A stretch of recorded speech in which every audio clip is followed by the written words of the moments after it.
Oracle ทั้งปกป้องและอัพผิวใส ลองเลย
ถวายความเคารพ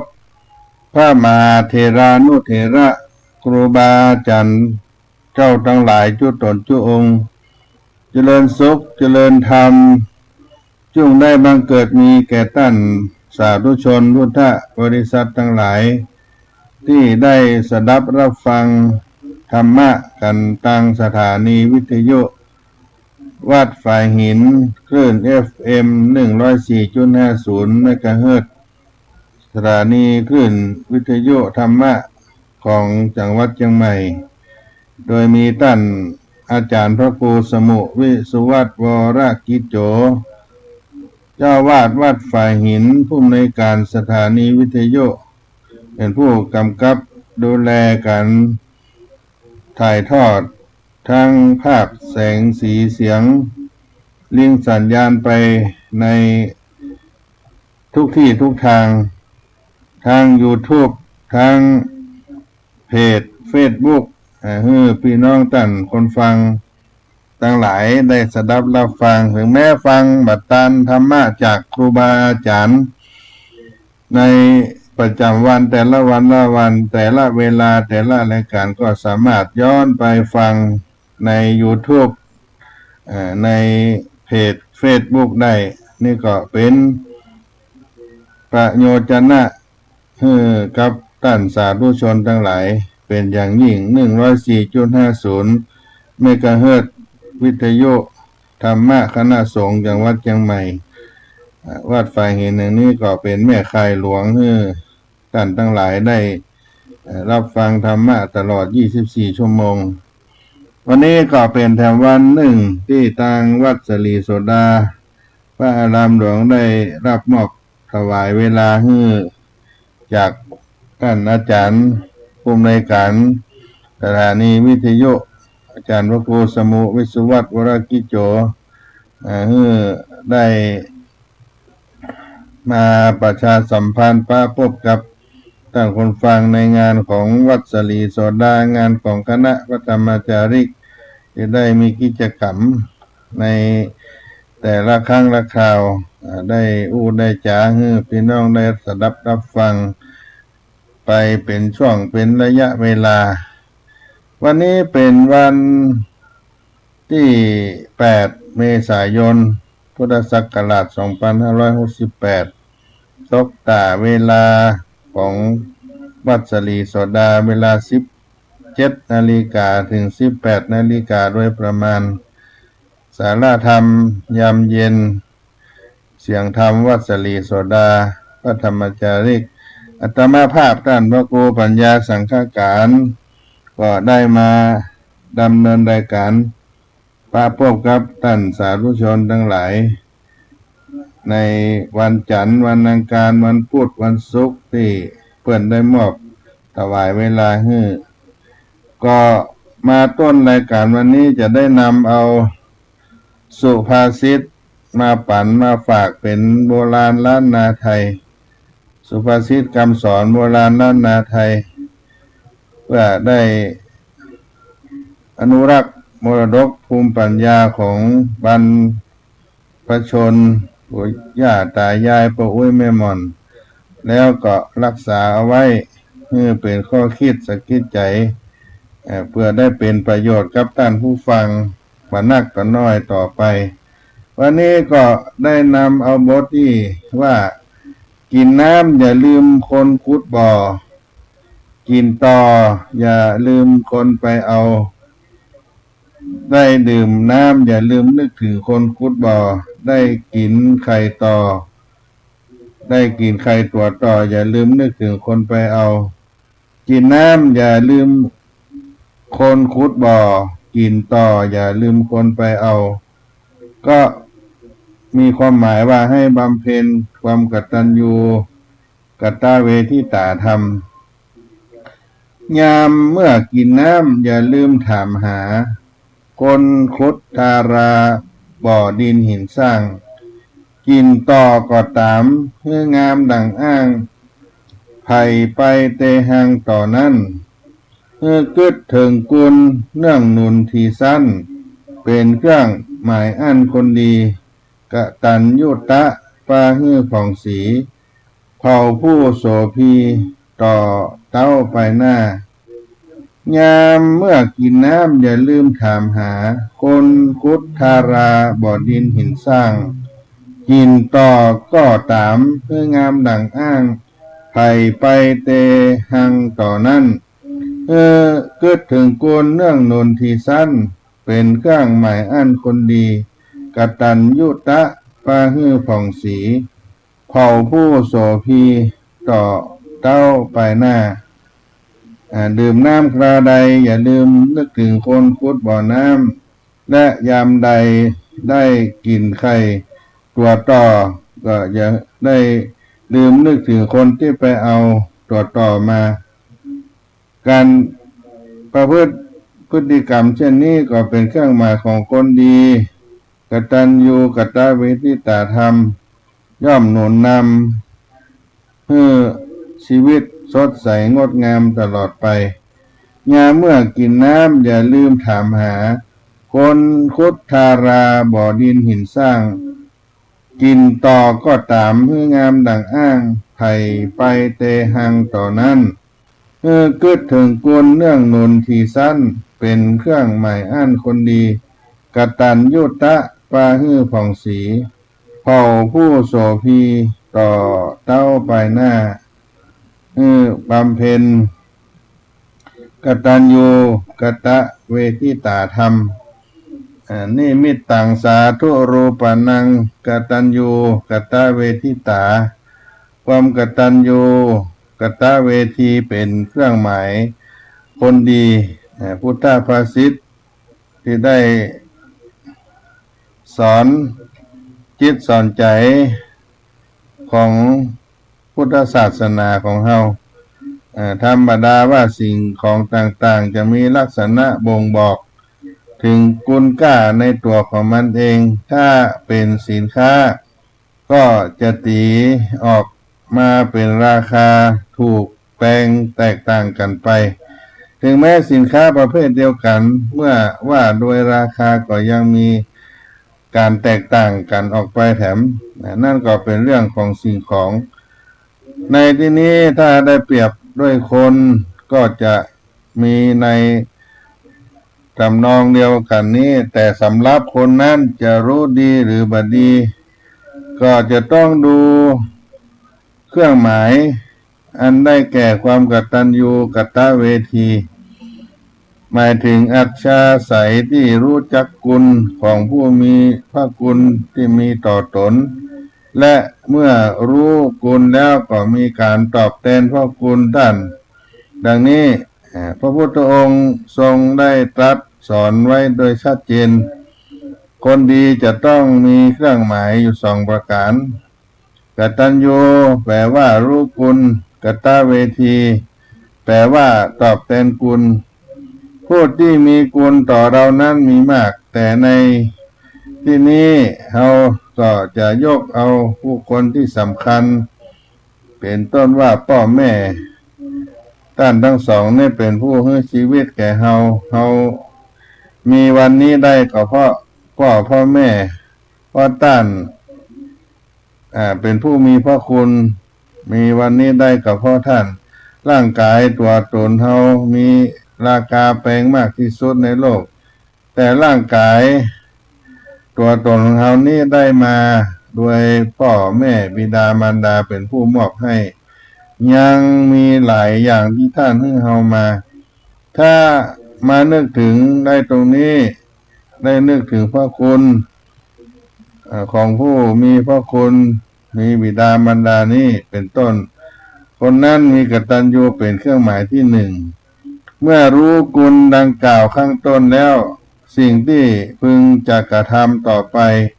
คือการตอบแทนสิ่งที่บิดามารดาของทุกคนต้องการต่อบุตรต่อธิดาลูกเต้าจึงจะเหมือนกันทั้งหมดก็คือต้องการให้ลูกบอกว่ายิ่งว่าใจกระทำตนเป็นคนดีมีชื่อเสียงดีมีฐานะตำแหน่งหน้าที่ดีและ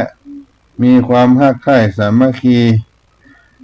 กันในระหว่างพี่น้องดีเมื่อสามารถจะทำตนเป็นคนดีได้ บุคคลนั้นจะชื่อว่ากัตตเวทีอันเป็นเครื่องหมายที่สองเพราะฉะนั้นทุกคนที่เกิดมาในโลกนี้ต่างก็ต้องจะเป็นคนดีด้วยกันทั้งนั้นเมื่อเป็นเช่นนี้ก็จะต้องได้หมั่นรำลึกถึงคุณของท่านผู้มีพระคุณอยู่เสมอและสิ่งที่สำคัญยิ่งไปกว่านั้นก็จะต้องสร้างความดีเกิดขึ้นกับตน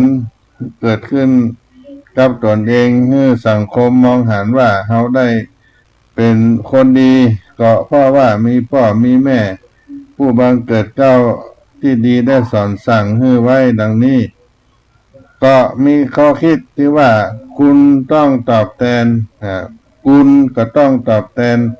เป็นเขตแดนของคนดีจงตั้งตนไว้ในกตัญญูกตเวทีความดีอยู่ที่ผลความเป็นคนอยู่ที่รู้คุณถ้าทำได้ดีจะเป็นคนมีบุญทำได้ดีก็จะเป็นคนมีบุญมี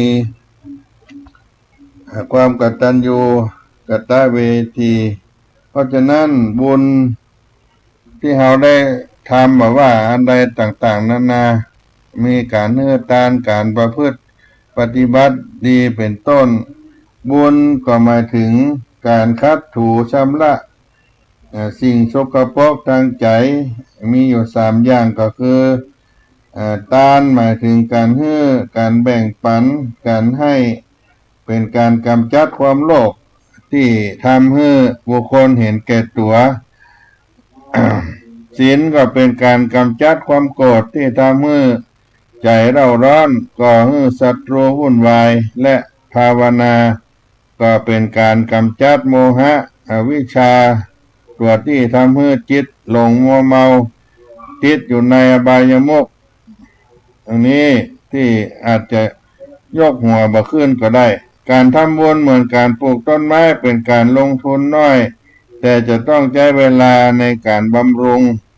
การดูแลเมื่อถึงเวลาที่ต้นไม้จะผลิตออกดอกออกผลเพิ่มกำไรให้เกิดขึ้นมากก็เป็นผลระยะยาวนาน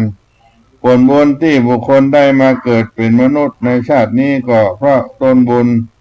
ที่เคยปลูกไว้เมื่อชาติก่อนที่แล้วผ่านมา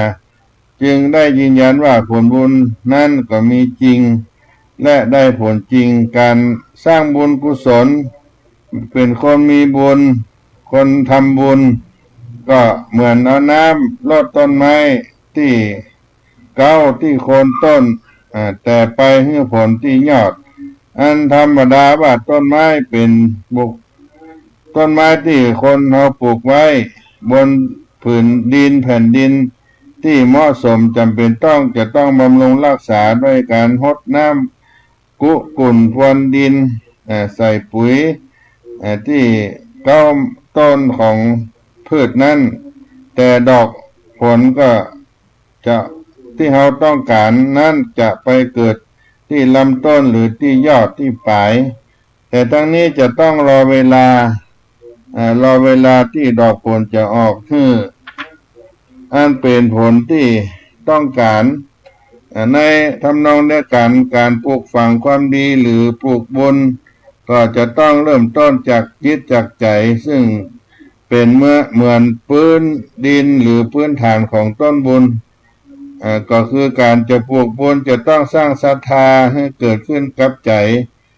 โดยที่จะต้องมีความเชื่ออย่างแท้จริงจากนั้นก็จะใจสัจจะคือความจริงใจคือทำอันอย่างจะต้องทำจริงตอกย้ำลงในจิตในใจให้มั่นคงเมื่อปรับปรุงจิตใจพร้อมแล้วก็นำเอาเมล็ดพืชทั้งสามอย่างหรืออย่างใดอย่างหนึ่งก็คือทานศีลภาวนาลงปลูกในดินมันรดน้ำด้วยความภาคเพียรวิริยะความอดทนมีสติเป็นเครื่องมือในการทำงานนั้นมีปัญญาเป็นปุ๋ยว่าช้านานผลบุญก็จะเกิดขึ้นให้เห็นอันเป็นผลบุญกุศลที่ต้องการเพราะฉะนั้นบุคคลควรจะต้องอยู่ในความไม่ประมาทมันสร้างบุญ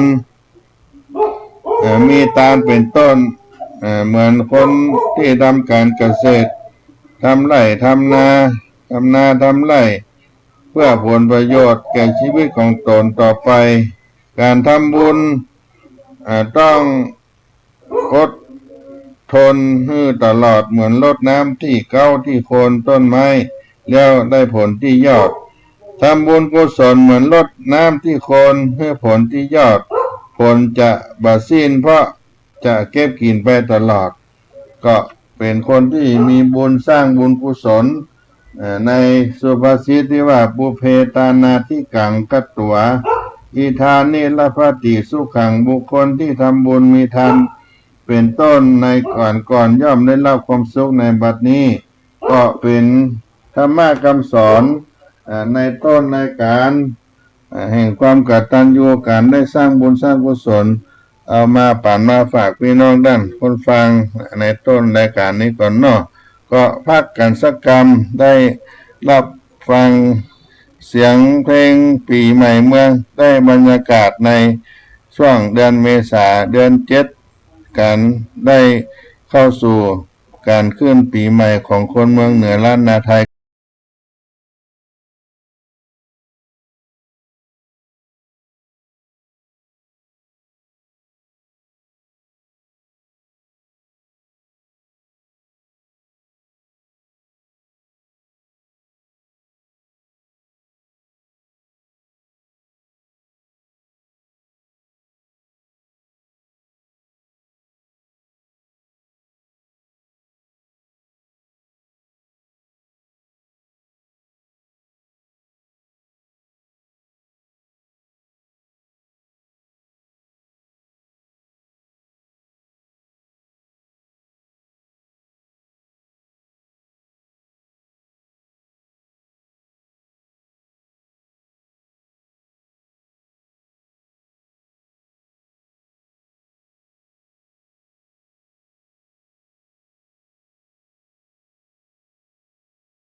ได้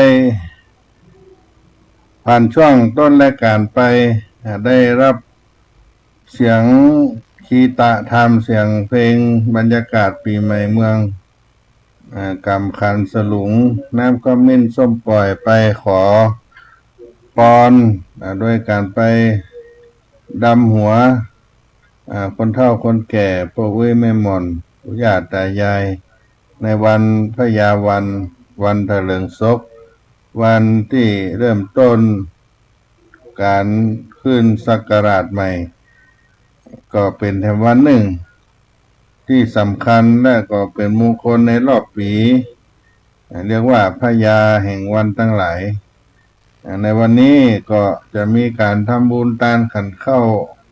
ไว้ที่วัดตานขันเข้าไว้กับตนกับตัวไว้ไปหน้าอุทิศส่วนกุศลไปให้บรรพชนพ่อเว้ยแม่หม่อนลุงป้าน้าอาญาติที่เสียชีวิตไปแล้วก็มีตุง12ราศีเอาไปปักที่เจดีย์ทรายเป็นการตานตุงเป็นยอดของเจดีย์ทรายที่เราเอาทรายไปก่อไว้ในวันเนาหรือวันเน่าวันก่อนหน้าวันพญาวันแล้วก็ได้ใส่บาตรตักบาตรถวายภัตตาหารในช่วงเจ้า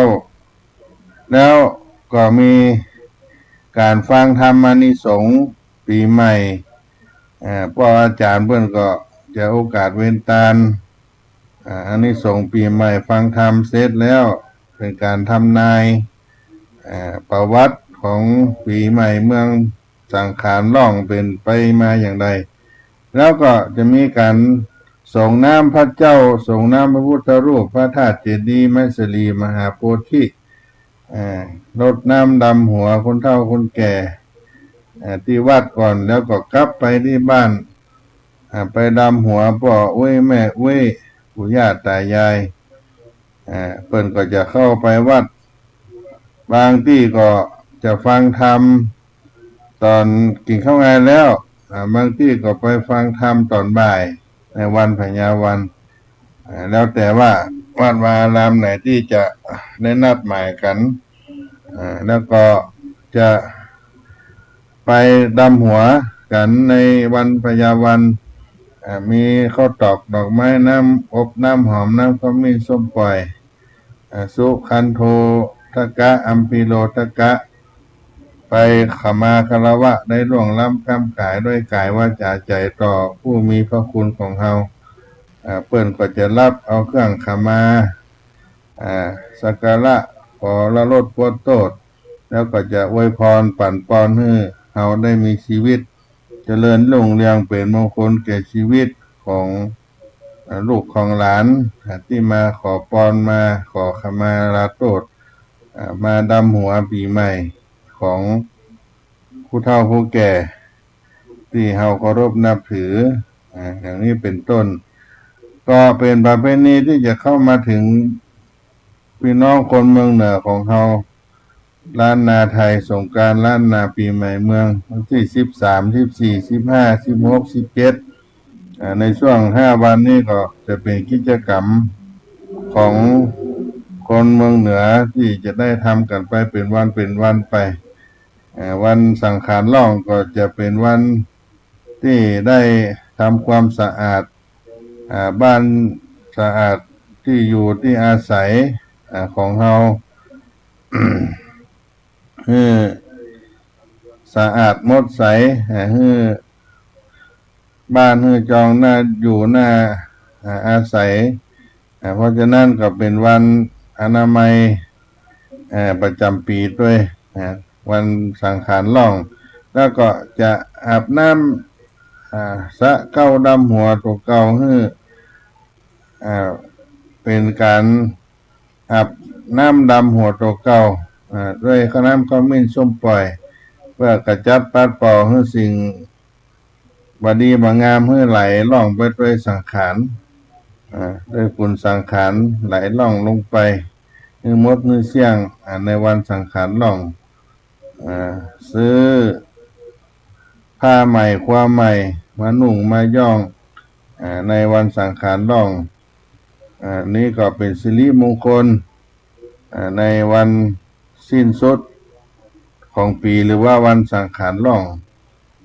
แล้วก็วันเนาก็เป็นวันที่ได้เตรียมได้ดาเข้าป่าอาหารของข้าวของหวานเอาไปทำบุญที่วัดโดยตั้งเหนือเขาก็จะนิยมกันทำห่อนึ่งแกงฮังเลอาหารพื้นเมืองของเขาข้าวต้มกล้วยข้าวต้มถั่วดินข้าวนมจ๊อกต่างๆเหล่านี้จะเอาไปตานเป็นของตานโบราณแต่ก็ยังทำกันอยู่จนถึงทุกวันนี้ข้าวแคบข้าวแตนบะผางหมักไม้หูมันต่างๆก็จะเอาเกียมไว้จะไปทำบุญในวันพยาวันที่ได้กล่าวไปเข้าถึงวันพยาวันที่ได้อุไปก็ไปตานต่างๆนานาดำหัวกันตลอดวันแล้วก็ไปถึงวันปักปีก็มีการดำหัวกันเหมือนดังเช่นวันพยาวันแล้วก็จะมีวิธีสืบชะตาบ้านหมู่บ้านส่งเคราะห์บ้านกุมปีเริ่มเข้าปีใหม่แล้วก็มีการกินอาหารมงคลประเภทว่ามันหนุนเนี่ยจะเอามาตำก็ได้จะเอามาแกงก็ได้แล้วแต่เป็นเสริมสร้างอุดหนุนมงคลชีวิตในครอบในครัวให้หมดทุกข์หมดโศกหมดโรคหมดภัยวันปักเดือนก็เข้าไปแถมมีการดำหัวกันผูจาเตียนสะเดาะเคราะห์สะเดาะภัยต่างๆตานไม้กัมสลีมหาโพธิตอนนี้ก็เป็นกิจกรรมที่เกิดขึ้นในวันปีใหม่เมืองของล้านนาไทยของเราเพราะฉะนั้นแต่มากี่วันนี้ก็จะเข้ามาถึงแต่ละที่แต่ละแห่งใน8จังหวัดภาคเหนือนี่ก็คงจะเป็นทำนองเดียวกันหมดทุกจังหวัดทุกหมู่บ้านทุกตำบลทุกอำเภอทุกจังหวัดในแถบภาคเหนือตอนบนของเราในเทศกาลสงกรานต์อาจจะแตกต่างกันในรายละเอียดเล็กๆน้อยๆแต่ก็เป็นแนวทางเดียวกันดังที่กล่าวมานี่พี่น้องป้องป่ายอยู่ที่ไกลที่ใกล้ลูกหลานอาจจะกลับบ้านกับภูมิลำเนาไปกับพ่อกับแม่พ่อแม่พ่อหมอนแม่หมอนลุงป้าน้าก็ไปป้าไปพบกันรวมญาติกันวันครอบครัวปีละครั้งอย่างนี้เป็นต้นก็จะได้เกิดความสุขในครอบครัวของเราได้ขอขมาลาโทษไปกินข้าวกินน้ำไปแอวด้วยกันในครอบในครัวนี่ก็ทำให้ความอบอุ่นเกิดขึ้นเป็นครอบครัวที่มีความสุขปีหนึ่งก็กลับไปครั้งหนึ่งได้หันหน้าหันตากันไปก็เป็นประเพณีที่ได้ทำสืบทอดกันมาส่วนจังหวัดเชียงใหม่เฮาก็มีผู้แสวงบุญนักท่องเที่ยวต่างบ้านต่างเมืองต่างจังหวัดต่างอำเภอเพื่อนก็เข้ามาในที่สำคัญก็ยึดถือเอาสถานที่สำคัญก็คือวัดวาอารามสถานที่สำคัญเป็นต้นว่าวัดพระธาตุเจ้าดอยสุเทพครูบาเจ้าสลีวิจัยสามกษัตริย์กลางเวียงเชียงใหม่ไปไหว้พระสิงห์ประจำเมืองเชียงใหม่วัดที่สำคัญมีวัดเจดีย์หลวงวัดมงคลต่างๆเนี่ยก็จะไปกลับไปไหว้กันแล้วแต่ท่านจะไปที่ไหนที่ใดก่อนหรือว่าไปผ่อนคลายความร้อนในน้ำตกที่วัดสลีโสดานี่ก็มีน้ำตกให้แก้วขึ้นไปถึงตำนักภูพิงบางบัวบานในป่าในเขาก็ไปขึ้นถึงวัดพระธาตุเจ้าดอยสุเทพไปถึงบ้านมงดอยปุยบ้านมงขุนช่างเขียนที่เป็นเขตพระธรรมจาริกเข้าไปเผยแผ่พระพุทธศาสนาอยู่และก็อนุสาวรีย์ครูบาเจ้าสลีวิจัยก็ เป็นที่ตั้งต้นตังวัดสลีโสดาที่ก่อนจะขึ้นไปวัดพระธาตุเจ้าดอยสุเทพทุกท่านทุกคนก็จะต้องมากราบมารดน้ำดำหัวองค์อนุสาวรีย์เพื่อระลึกถึงคุณงามความดีบารมีธรรมของครูบาเจ้าสลีวิจัยก่อนที่จะไปบนพระธาตุเจ้าดอยสุเทพหรือว่าไปดอยลงมาเพราะว่าสถานที่รถลานยานพาหนะก็มันจอดลำบากอาจจะขึ้นไปแล้วก็ลงมาไหว้ก่อนแล้วก็ขึ้นก็ได้แล้วแต่ว่ามันสะดวกตามรถยานพาหนะแต่ว่าก่อนจะขึ้นถ้าบัดตานแวกก็ยกมือไหว้ก่อนนี่เป็นธรรมเนียมของเจ้าพุทธล้านนาของเฮานั่นนึกถึงครูบาเจ้าศรีวิจัยส่วนในประเวณีทุกปีวันที่1ถึงวันที่17เมษายนของทุกปีก็เป็นวันประเวณีดำหัวอนุสาวรีย์ครูบาเจ้าหรือว่าดำหัวครูบาเจ้าศรีวิจัย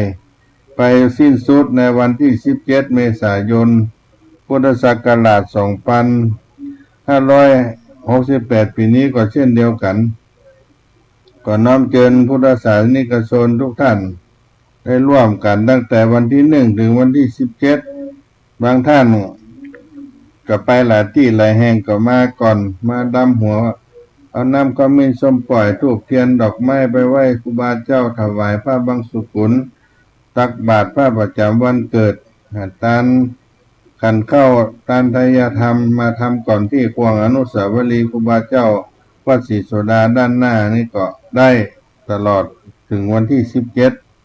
เมษายนนี่ก็เป็นประเพณีส่งน้ำองค์อนุสาวรีย์ครูบาเจ้าสรีวิจัยและวันที่17นั้นทางวัดคณะสงฆ์ได้ขอพระราชทานน้ำสงฆ์องค์อนุสาวรีย์ตลอดถึงผ้าไตรในการทำบุญประเวณีปีใหม่เมืองส่งน้ำดำหัวองค์อนุสาวรีย์ครูบาเจ้าศรีวิจัยก็ได้รับพระราชทานโปรดเกล้าน้ำสงฆ์อนุสาวรีย์ครูบาเจ้าศรีวิจัยผ้าไตรพระราชทานก็จะได้ดำเนินการอัญเชิญน้ำสงฆ์ผ้าไตรมาประกอบพิธีในเวลา 17 นาฬิกาของวันที่17เมษายนของทุกๆปีหรือว่าเป็นประเพณีที่ทำได้สืบมาจนถึงทุกวันนี้ก็น้อมเชิญพุทธศาสนิกชนทั้งหลายได้มาร่วมกินร่วมทานด้วยกันได้มารวมกันในนามของวัดสลีโสดาก็เป่าเอื้อนเชิญชวนมาร่วมบุญกันได้ที่ควงอนุสาวรีย์ครูบาเจ้าสลีวิจัยตั้งแต่เจ้าถึงภาคค่ำ2 ทุ่มหลังจากนั้นก็พระเนนก็ขึ้นมาพักผ่อนพี่น้องที่มาหลัง2 ทุ่มไปก็ไปใส่บาตรวันเกิดส่งน้ำครูบาเจ้าจะเตรียมน้ำขมิ้นส้มปล่อยละไว้ที่ห้านแต่ช่วง6 โมงเช้าไปถึง2 ทุ่มก็จะมีพระภิกษุสามเณรคณะกรรมการฆราวาสญาติโยมไปบริการอำนวยความสะดวกให้กับศรัทธาญาติโยมทั้งหลายในควงอนุสาวรีย์ครูบาเจ้าศรีวิจัยถึงวันที่17เมษายนบุญเนอร์ก็บอกบุญเชิญชวนกับศรัทธาญาติโยมทุกท่านได้รับทราบกันทั่วหน้าเนอ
ถึงช่วงใต้รายการ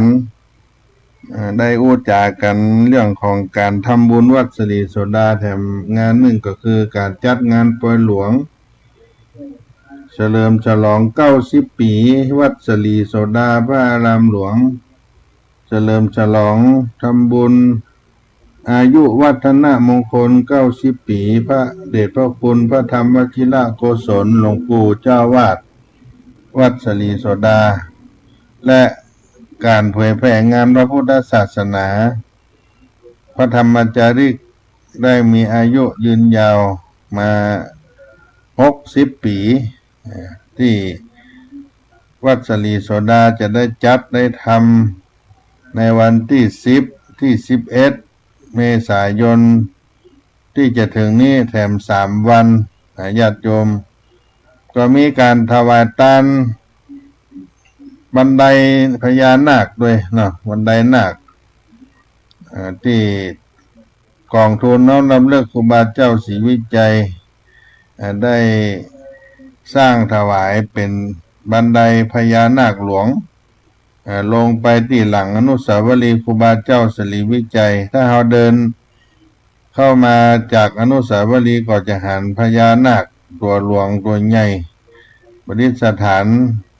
พร้อมกับซุ้มโขงประตูโขงบันไดพญานาคหลวงก็จะหันทางขึ้นมาวัดศรีโสดาได้ถวายเป็นทานโดยกองทุนน้อมรำลึกครูบาเจ้าศรีวิจัยที่มีพ่อหลวงจรัญคำสอนเป็นประธานกองทุนได้น้อมปัจจัยประมาณ5 ล้านบาทได้สร้างบันไดนี่ขึ้นมาถวายไว้กับวัดศรีโสดาพระพุทธศาสนาบูชาคุณส่งเสริมบารมีธรรมครูบาเจ้าได้เป็นบุคคลสำคัญของโลกในชาติการ150 ปี2571ที่จะมาถึงนี่ในของยูเนสโกที่เปิ้นจะได้ยกยอครูบาเจ้าศรีวิจัยเพราะนั้นก็เป็นการจัดงานปล่อยหลวง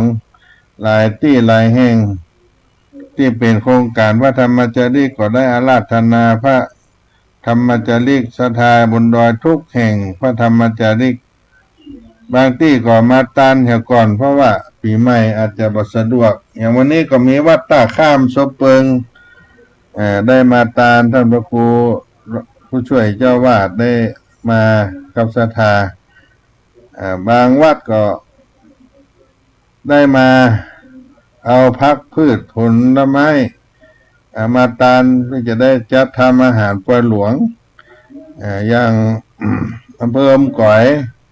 อำเภอฮอดเพื่อนก็เอาผักแปงแต่งไทย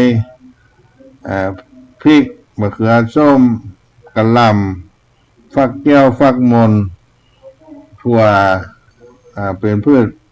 ผักต่างๆผักกาดผักคะน้าที่จะมาปรุงอาหารก็เอามาตานเป็นลำรถ2 คันรถ3 คันรถ4 คันรถเอามาถวายทานเหล่านี้เป็นต้นก็อนุโมทนาขอให้กิจการเกษตรทุกท่านที่อยู่สายอำเภอฮอดอำเภออมก๋อยที่ได้ยกมาตาน4 ลำรถ5 ลำรถก็ขอให้ได้เจริญรุ่งเรืองนอกจากนั้นแล้วก็ยังมีจิตศรัทธามาสมัครเข้าโครงการปฏิบัติธรรมปฏิบัติบูชาธรรมต่อหลวงปู่พระธรรมวชิระโกศลตั้งแต่วันนี้ไปถึงวันที่11 เมษายนวันนี้ก็มี90 คนที่มาปฏิบัติธรรมก็จะมีมาเพิ่มแถมอยู่ก็อนุโมทนาด้วยมีการทำวัดสวดมนต์การเจริญสติกรรมฐานในพระอุโบสถนี่ก็เป็นการบูชาธรรมถึงแม้ว่าได้ปฏิบัติกับตนเองแล้วก็ยังจะ เป็นการเสริมสร้างบุญบารมีให้ตัวเก่าเขาด้วยเรียกว่าการประพฤติปฏิบัติในวัดสลีโสดาที่นี่คนทั้งหลายก็สนใจในการประพฤติปฏิบัติธรรมซึ่งหลักพระพุทธศาสนาของเขาก็มีหลักใหญ่อยู่3ประการที่เป็นสำคัญที่เรียกว่าสัทธรรม3อย่างสัทธรรมก็คือปริยัติปฏิบัติปฏิเวทการศึกษาการเล่าเรียนพุทธธรรมคำสอนของพระพุทธเจ้าแล้วก็ได้ประพฤติปฏิบัติในการเจริญสมาธิในด้านจิตใจปฏิบัติธรรมการปฏิบัติธรรมก็เอาธรรมะมาใช้ในการดำเนินชีวิตเอาธรรมะมาใช้ให้เกิดประโยชน์ในชีวิตจริงแต่เมื่อชีวิตของเขานั้นอยู่ดีมีสุขโดยเฉพาะฆราวาสที่ได้มาปฏิบัติธรรมนี้ก็เกิดประโยชน์กับตัวเก่าได้เดินทางมาจากบนภูเขาจากบ้านบนเขาบนดอยก็มารำลึกถึงหลวงปู่พระธรรมวชิรโกศลในการปฏิบัติธรรมได้ตั้งอกตั้งใจฟังเป็นใช้ความคิดสติปัญญานำมาไปประพฤติปฏิบัติก็จะเป็นประโยชน์กับตัวเก่าในการประพฤติปฏิบัติธรรมในช่วงวันที่8ถึงวันที่11ก็เข้าสู่การปล่อยหลวงที่ว่าญาติโยมเป็นการเฉลิมฉลองใหญ่ก็ได้นิมนต์หัววัดต่างๆได้มาถวายทานร่วมกินร่วมทานแล้วก็ทำบุญอายุวัฒนมงคลหลวงปู่พระธรรมวชิรโกศลด้วยในวันที่11ที่จะมาถึงนี้เพราะฉะนั้นก็แจ้งกระบอกเสียงนี้ประกาศบอกบุญเชิญชวนศรัทธาทั้งหลายได้มาร่วมกินตลอดถึงคณะพระธรรมจาริกทุกท่านที่ได้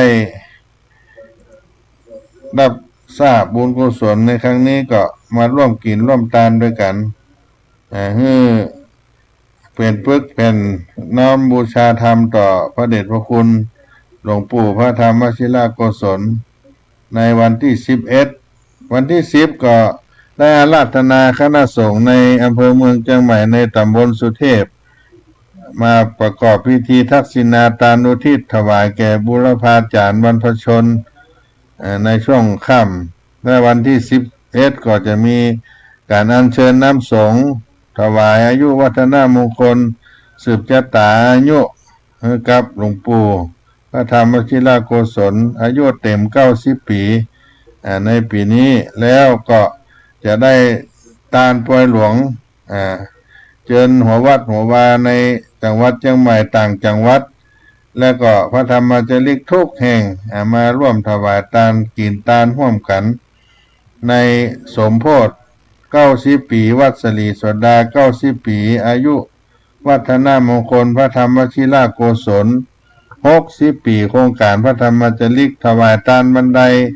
พญานาคหลวงตั้งขึ้นวัดสลีโสดาหลังอนุสาวรีย์ครูบาเจ้าสลีวิจัย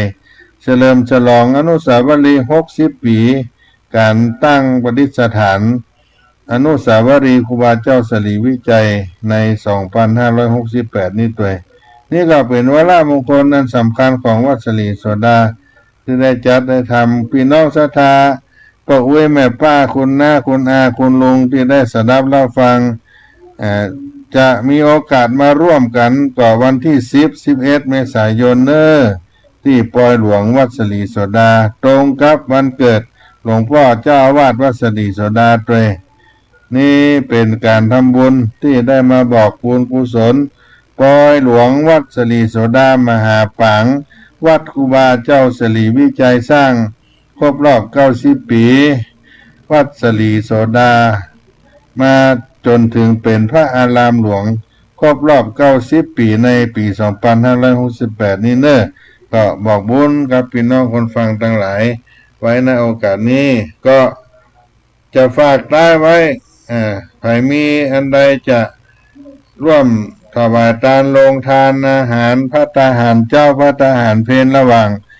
วันที่10-11ก็มาติดต่อที่วัดสลีโสดาได้หรือว่าตอนนี้สามเณรภาคฤดูร้อนก็ปฏิบัติธรรมบูชาการสมโพธิวัดสลีโสดาและบูชาธรรมหลวงปู่พระธรรมวชิรโกศลไปมาตาน้ำปานะน้ำดื่มโดยเฉพาะน้ำดื่มเนี่ยต้องใจหนักที่สุดญาติโยมคนจะมากันทั่วที่ทั่วทางน้ำดื่มก็จะต้องใจเป็นหมื่นขวดแสนขวดพุ่นน่ะญาติโยมหลายวันนี่นะไผมาตานน้ำตานข้าวก็เอามาตานเปาะหอมกันคนน้อยก็จะเป็นพลังงานมหาศาลโดยเฉพาะน้ำเนี่ยสำคัญที่สุดต้องใจต้องดื่มมาอากาศก็ร้อนโดยช่วงนี้ก็บอกบุญไว้เพียงตัวอีกก่อนก็ให้ป้าเคยพบกันให้ข่าวต่อไปสุขสดสดีจงมีแก่ท่านผู้ฟังทั้งหลายจัตตาโลธรรมาวัฏันติอายุวันโนสุขังปะลัง